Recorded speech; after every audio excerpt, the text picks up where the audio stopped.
Assalamualaikum warahmatullahi wabarakatuh. Perkenalkan, kami dari kelas Statistika A, kelompok 7, akan menjelaskan tentang penelitian kami yang berjudul Tingkat Pemahaman Mahasiswa Saat Melakukan Pemrograman Melalui Pembelajaran Secara Daring menggunakan Distribusi Frekuensi, yang beranggotakan saya, Vita Hidayah, NIM 202410103016. Daftar isi dari penelitian ini terdapat 1. Abstrak, 2. Pendahuluan, 3. Metode penelitian, 4. Hasil pembahasan, 5. Kesimpulan dan saran. Pada bagian abstrak di sini terdapat permasalahan. Permasalahan dari penelitian ini yaitu pembelajaran daring terbatas oleh tempat dan waktu. Tujuan dari penelitian ini adalah meneliti tingkat pemahaman mahasiswa tentang pemrograman.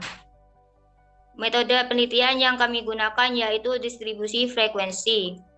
Hasil dari pembahasan ini, dari 101 survei dari mahasiswa Universitas Jember berada di level sedang. Kesimpulan dari penelitian ini yaitu peneliti dapat memberikan saran kepada tenaga pengajar dan mahasiswa. Perkenalkan, nama saya Ahmad Alvan Ahsani, NIM 22103024. Saya akan menjelaskan tentang pendahuluan. Pandemi COVID-19 merupakan pandemi yang disebabkan oleh virus corona. Pandemi ini tidak boleh dianggap remeh karena mudahnya penyebaran virus ke setiap individu. Virus ini dapat menimbulkan gejala sesak nafas dan dampak terburuknya adalah dapat menyebabkan kematian. Hal ini yang menyebabkan perubahan pembelajaran menjadi daring demi mencegah penularan. Pembelajaran daring yang diterapkan memiliki beberapa kekurangan seperti terpisahnya mahasiswa dan dosen secara fisik yang menyebabkan kurangnya pengawasan oleh dosen, kurang optimalnya pembelajaran, serta sistem pembelajaran yang monoton. Berdasarkan survei yang dilakukan oleh Direktorat Jenderal Pendidikan Tinggi Kementerian Pendidikan dan Kebudayaan Republik Indonesia menyatakan 89,7% mahasiswa lebih nyaman dengan pembelajaran luring. Salah satu akibat yang ditimbulkan adalah mahasiswa banyak mengabaikan pemahaman algoritma programming. Hal ini disebabkan karena dasar pemahaman yang kurang kokoh tentang algoritma programming yang didapat pada saat pelaksanaan mata kuliah tersebut. Saya Mariska Maulidina dengan NIM 202410103009 akan menjelaskan mengenai metode penelitian. Metode penelitian yang digunakan dalam penelitian ini adalah metode distribusi frekuensi. Data penelitiannya berasal dari hasil survei secara random menggunakan kuesioner, tepatnya Google Form, dengan sampel 101 mahasiswa dalam populasi mahasiswa Fakultas Ilmu Komputer Universitas Jember, di mana data akan dimasukkan ke dalam kelas-kelas tertentu untuk mengatur data yang sebelumnya acak atau berupa data mentah jadi bentuk yang lebih rapi dengan tetap mempertahankan informasinya. Proses analisis menggunakan metode distribusi frekuensi melalui beberapa tahap. Yang pertama yaitu mengurutkan data dari yang terkecil hingga terbesar, kemudian menentukan rank atau R, yaitu nilai tertinggi dikurangi nilai terendah ditambah 1, lalu menentukan banyaknya kelas dengan menggunakan rumus Sturges, K sama dengan 1 ditambah 3,3 log N, di mana K menunjukkan banyak kelas dan N adalah jumlah datanya.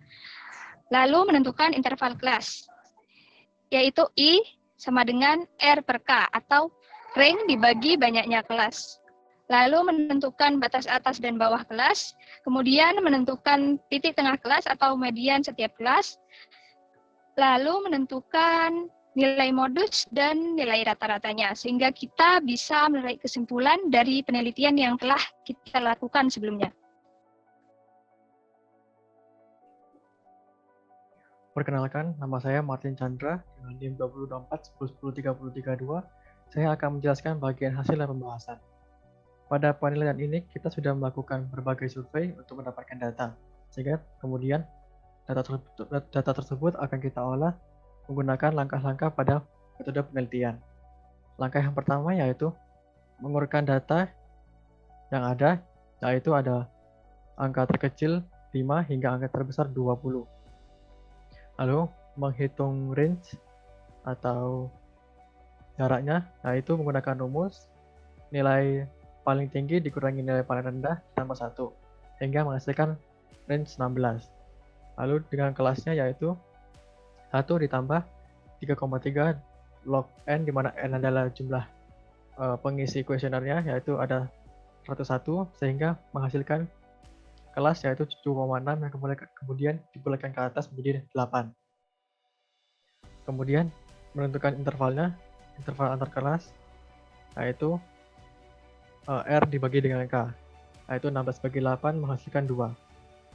Kemudian untuk nilai modus, yaitu nilai yang paling banyak muncul adalah nilai 14 yang muncul sebanyak 16 kali.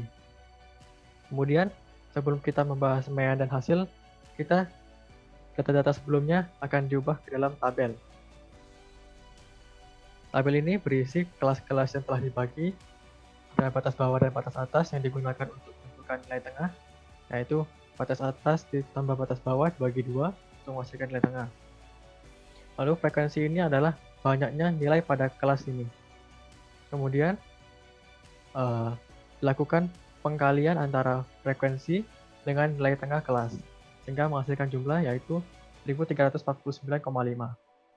Setelah itu, kita menuju ke main, di mana main ini akan menghitung rata-rata keseluruhannya, yaitu dengan rumus jumlah dari frekuensi dikalikan nilai tengah tiap kelas dibagikan dengan jumlah datanya, yaitu sehingga menjadi 1349,5 dibagi 101 menghasilkan 13,4. Hasil angka 13,4 ini kemudian akan dimasukkan ke dalam tingkat total pemahaman yang ada pada metode penelitian, sehingga masuk dalam rentang 10,4 sampai 13,69 atau masuk dalam kategori sedang. Sedangkan berdasarkan nilai modusnya adalah nilai terbanyaknya adalah 14, sehingga nilai 14 ini termasuk dalam rentang 13,6 hingga 17,8 atau masuk dalam kategori tingkat pemahaman tinggi. Perkenalkan, saya Ferry Johannes Nyatowijaya dengan NIM 2024 1010 367. Dengan pembahasan dan hasil dari penelitian kami mencapai kesimpulan yaitu dari sampel yang telah diambil didapatkan bahwa tingkat pemahaman pemrograman dari 101 mahasiswa Fakultas Ilmu Komputer Universitas Jember yang dilakukan secara acak selama pandemi COVID-19 ini termasuk dalam kategori sedang. Lalu kami memberikan saran untuk mengajak tenaga pengajar agar melakukan pembelajaran yang berinovasi sehingga tidak terkesan monoton. Lalu kami juga mengajak mahasiswa untuk turut ikut serta aktif dalam pembelajaran daring, sehingga dapat meningkatkan semangat untuk proses pembelajaran. Untuk presentasi dari kami, sekian. Jika ada salah kata, mohon maaf. Terima kasih.